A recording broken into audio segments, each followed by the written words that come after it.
Assalamualaikum warahmatullahi wabarakatuh. Berjumpa kembali bersama admin di channel Guru dan OPS Bersatu.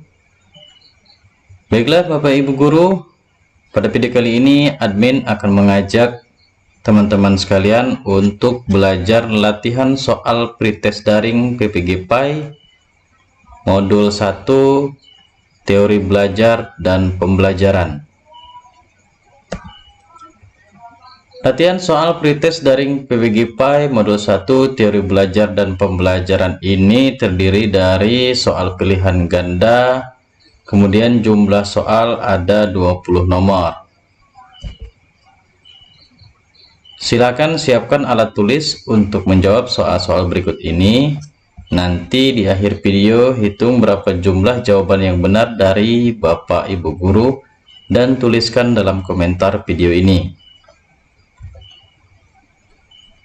Sebelum mulai latihan soalnya, mari kita sama-sama berdoa semoga diberi kelancaran dalam PPG-PAI tahun ini dan bisa lulus sertifikasi. Amin ya robbal alamin.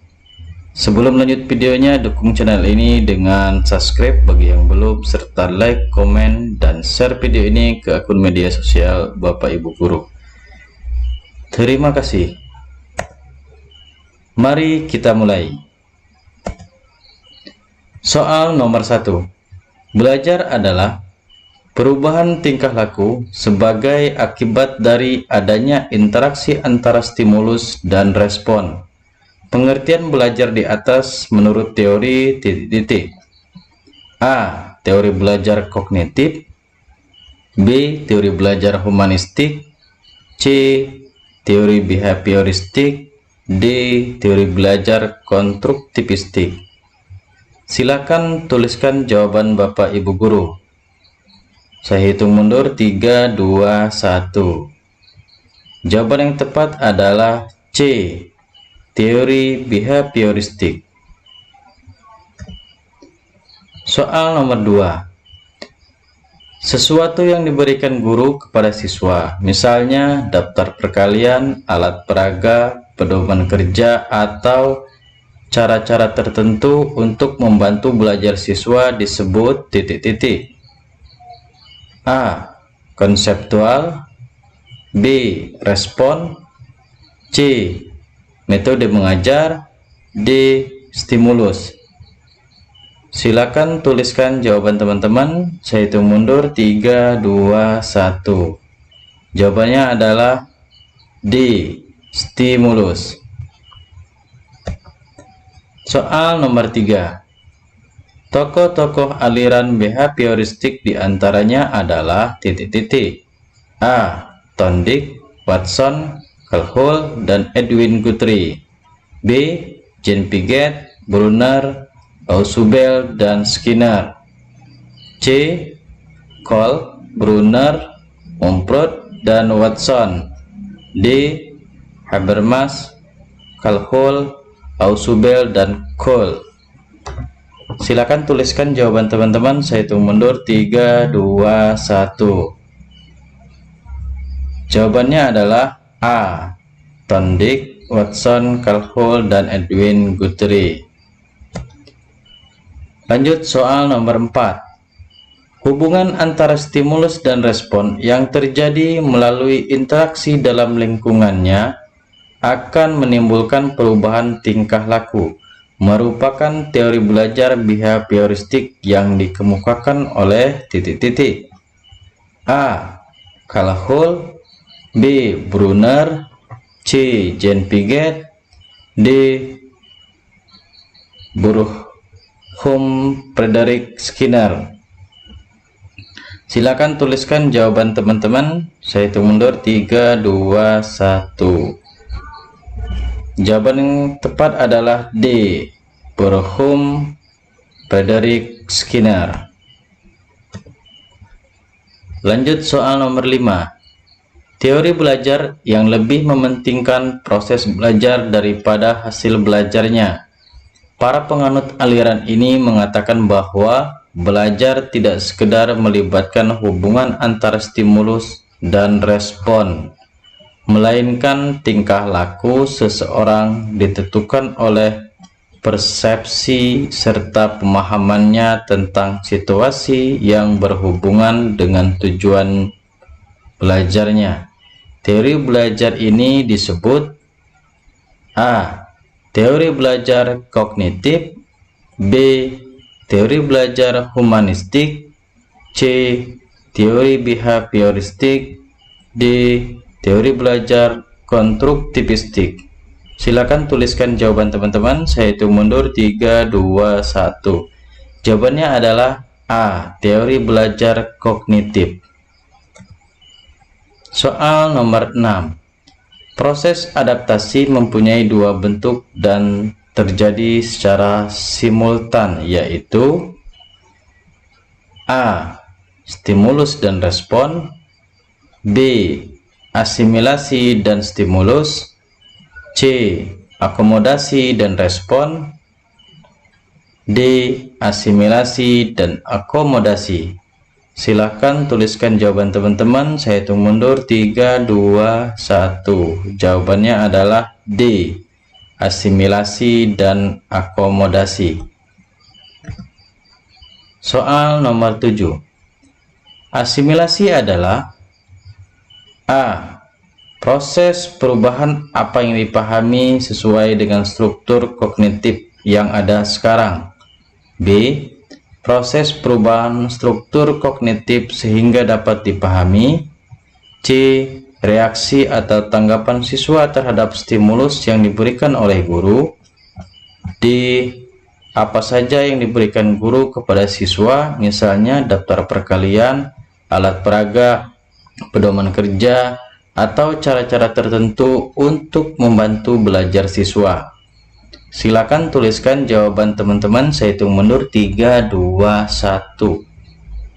Jawabannya adalah A. Proses perubahan apa yang dipahami sesuai dengan struktur kognitif yang ada sekarang. Soal nomor 8. Pengertian belajar menurut teori humanistik adalah A. Teori belajar yang lebih mementingkan proses belajar daripada hasil belajarnya. Para penganut aliran ini mengatakan bahwa belajar tidak sekedar melibatkan hubungan antara stimulus dan respon, melainkan tingkah laku seseorang ditentukan oleh persepsi serta pemahamannya tentang situasi yang berhubungan dengan tujuan belajarnya. B. Proses belajar harus dimulai dan ditunjukkan untuk kepentingan memanusiakan manusia itu sendiri. Oleh sebab itu, teori ini sifatnya lebih abstrak dan lebih mendekati bidang kajian filsafat, teori kepribadian, dan psikoterapi daripada bidang kajian psikologi belajar. C. Belajar adalah perubahan tingkah laku sebagai akibat dari adanya interaksi antara stimulus dan respon. D. Belajar merupakan suatu proses pembentukan pengetahuan. Pembentukan ini harus dilakukan oleh si belajar. Ia harus aktif melakukan kegiatan, aktif berpikir, menyusun konsep, dan memberi makna tentang hal-hal yang sedang dipelajari. Silakan tuliskan jawaban teman-teman. Saya hitung mundur 3, 2, 1. Jawaban yang tepat adalah B. Proses belajar harus dimulai dan ditunjukkan untuk kepentingan memanusiakan manusia itu sendiri. Oleh sebab itu, teori ini sifatnya lebih abstrak dan lebih mendekati bidang kajian filsafat, teori kepribadian, dan psikoterapi daripada bidang kajian psikologi belajar. Nah, teman-teman, itu yang dimaksud dengan teori humanistik. Kita lanjutkan soal nomor 9. David A. Cole, seorang ahli penganut aliran humanistik, membagi tahap-tahap belajar menjadi titik-titik. A. 2 tahap, B. 3 tahap, C. 4 tahap, D. 5 tahap. Silakan tuliskan jawaban teman-teman. Saya hitung mundur 3, 2, 1. Jawaban yang tepat adalah C. 4 tahap. Kita lanjut soal nomor 10. Teori belajar konstruktivistik merupakan teori belajar yang dipelopori oleh titik-titik. A. Peter Haney, B. Alan Mumford, C. Jerome Bruner, D. Lev Vygotsky. Silakan tuliskan jawaban teman-teman. Saya hitung mundur 3, 2, 1. Jawaban yang tepat adalah D. Lev Vygotsky. Soal nomor 11. Tokoh teori belajar humanistik Habermas, ia membagi tipe belajar menjadi 3, yaitu titik-titik. A. Belajar teknis, technical learning, belajar praktis,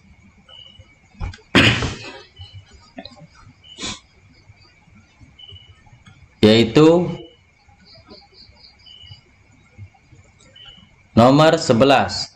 Tokoh teori belajar humanistik Habermas, ia membagi tipe belajar menjadi 3, yaitu titik-titik. A. Belajar teknis, technical learning, belajar praktis atau practical learning, dan belajar emansipatoris atau emancipatory learning. B. Belajar teknis, technical learning, belajar praktis, practical learning, dan belajar aktif, active learning. C. Belajar aktif, active learning, belajar praktis, practical learning, dan belajar emancipatoris atau emancipatory learning. D. Belajar praktis, practical learning, belajar emancipatoris, emancipatory learning, dan belajar konseptual. Silakan tuliskan jawaban teman-teman. Saya hitung mundur 3, 2, 1. Jawaban yang tepat adalah A.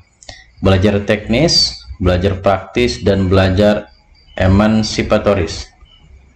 Soal nomor 12. Model belajar kognitif merupakan suatu bentuk teori belajar yang sering disebut sebagai titik-titik. A. Model respon, B. Model perseptual, C. Model kompleks, D. Model aktif. Silakan tuliskan jawaban teman-teman. Saya hitung mundur 3, 2, 1. Jawabannya adalah B. Model perseptual. Kita lanjut soal nomor 13. Siapakah tokoh psikologi kognitif yang berpendapat bahwa perkembangan kognitif merupakan suatu proses genetik, yaitu suatu proses yang didasarkan atas mekanisme biologis perkembangan sistem saraf? A. Cagney, B. Jean Piaget, C. Jerome Bruner, D. David Ausubel. Silakan tuliskan jawaban teman-teman. Saya hitung mundur 3, 2, 1. Jawaban yang tepat adalah B. Jean Piaget. Soal nomor 14. Tujuan pembelajaran yang ditekankan pada penambahan pengetahuan, sedangkan belajar sebagai aktivitas mimetik yang menuntut siswa untuk mengungkapkan kembali pengetahuan yang sudah dipelajari, merupakan tujuan pembelajaran dari teori belajar titik-titik. A. Teori belajar kognitif, B. Teori belajar konstruktivistik, C. Teori belajar humanistik, D. Teori behavioristik. Silakan tuliskan jawaban teman-teman. Saya hitung mundur 3, 2, 1. Jawabannya adalah D. Teori behavioristik. Lanjut soal nomor 15. Menurut Lev Vygotsky, teori belajar konstruktivistik atau yang sering disebut sebagai titik-titik. A. Teori belajar sosiokultur, B. Teori belajar perseptual, C. Teori belajar kompleks, D. Teori belajar konseptual. Silakan tuliskan jawaban teman-teman. Saya hitung mundur 3, 2, 1. Jawaban yang tepat adalah A. Teori belajar sosiokultur. Lanjut soal nomor 16. Tokoh teori belajar humanistik yang menggolong-golongkan orang yang belajar ke dalam 4 macam atau golongan, yaitu kelompok aktivis, golongan reflektor, kelompok teoristik, dan golongan pragmatis adalah A. Peter Honey dan Alan Mumford, B. Jürgen Habermas dan Alan Mumford, C. Benjamin Samuel Bloom dan David Cathall, D. David Cathall dan Peter Honey. Silakan tuliskan jawaban teman-teman. Saya hitung mundur 3, 2, 1. Jawabannya adalah A. Peter Honey dan Alan Mumford. Lanjut soal nomor 17. Guru atau pendidik berperan membantu agar proses pengkonstruksian belajar oleh siswa berjalan lancar. Guru tidak mentransferkan pengetahuan yang telah dimilikinya, melainkan membantu siswa untuk membentuk pengetahuannya sendiri. Termasuk teori belajar apakah peran guru tersebut? A. Teori belajar kognitif, B. Teori belajar behavioristik, C. Teori belajar konstruktivistik, D. Teori belajar humanistik. Silakan tuliskan jawaban teman-teman. Saya hitung mundur 3, 2, 1. Jawabannya adalah C. Teori belajar konstruktivistik. Soal nomor 18.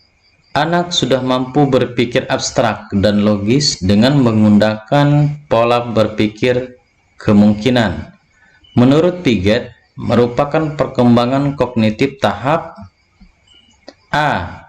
Tahap sensoriomotor, umur 0-2 tahun, B. Tahap pre-operasional, umur 2-7-8 tahun, C. Tahap operasional konkret, umur 7 atau 8 sampai 12 atau 12 tahun, D. Tahap operasional formal, umur 11 atau 12 sampai 18 tahun.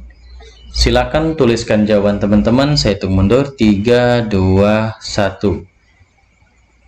Jawabannya adalah D. Tahap operasional formal, umur 11 atau 12 sampai 18 tahun. Soal nomor 19. Anak telah dapat memperoleh pengetahuan berdasarkan pada kesan yang agak abstrak. Dalam menarik kesimpulan sering tidak diungkapkan dengan kata-kata. Menurut Piaget, merupakan perkembangan kognitif tahap titik-titik. A. Tahap sensoriomotor, umur 0-2 tahun, B. Tahap preoperasional, umur 2-7 atau 8 tahun, C. Tahap intuitif, umur 4-7 atau 8 tahun, D. Tahap operasional konkret, umur 7 atau 8 sampai 11 atau 12 tahun. Silakan tuliskan jawaban teman-teman. Saya hitung mundur 3, 2, 1. Jawabannya adalah C. Tahap intuitif, umur 4 sampai 7 atau 8 tahun. Soal terakhir, soal nomor 20.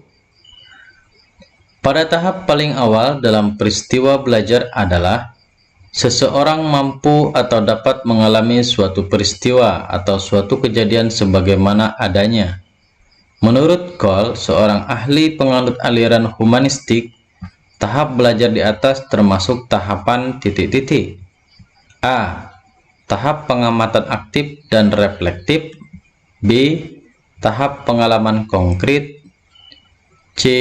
Tahap konseptualisasi, D. Tahap eksperimentasi aktif. Silakan tuliskan jawaban teman-teman. Saya hitung mundur 3, 2, 1. Jawabannya adalah B, tahap pengalaman konkret. Baiklah, sudah selesai. Silakan tuliskan jumlah jawaban benar dari Bapak atau Ibu guru di kolom komentar video ini ya. Baiklah, terima kasih sudah menonton video ini. Mohon maaf apabila masih banyak kekurangan dan kesalahan. Bantu support channel ini agar terus berkarya. Silakan subscribe, like, dan share video ini ke akun media sosial teman-teman. Saya akhiri. Wassalamualaikum warahmatullahi wabarakatuh.